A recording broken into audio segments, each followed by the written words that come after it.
दूसरे का अपमान क्यों करता है? क्या आपने कभी विचार किया है? वैसे तो हम भी बिना कारण बहुतों का अपमान करते हैं।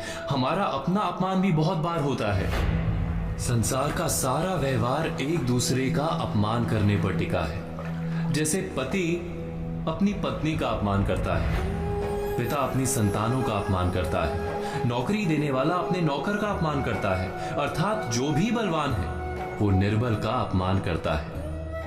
यदि हम शक्तिमान हैं तो अपमान के बदले में लड़ाई करते हैं, और यदि लड़ने की शक्ति नहीं होती तो हम अपमान सह लेते हैं, स्वयं को निर्बल और असहाय मान लेते हैं।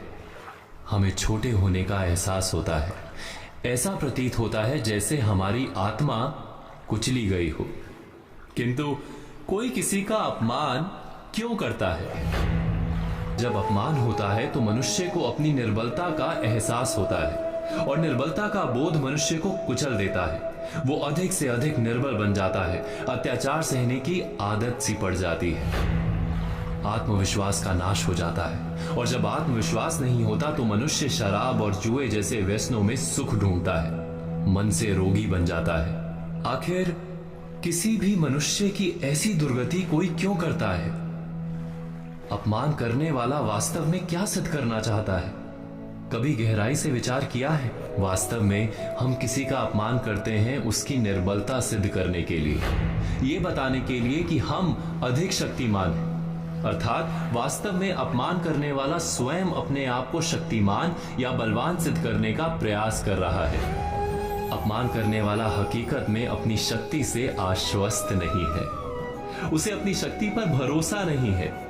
दूसरों को चुनौती देकर वो अपनी शक्ति पर विश्वास प्राप्त करने की कोशिश करता है। क्या ये सच नहीं? जब हम किसी का अपमान करते हैं तो वास्तव में इतना ही प्रकट करते हैं कि हमें अपने बल पर भरोसा नहीं। हमें संसार एक अविरत संघर्ष प्रतीत होता है, कभी ना रुकने वाली एक जंग सी दिखाई देती है। हम अपने निकट आने वाले सभी को प्रतिद्वंदी मानते हैं, फिर वो पति या पत्नी ही क्यों ना हो।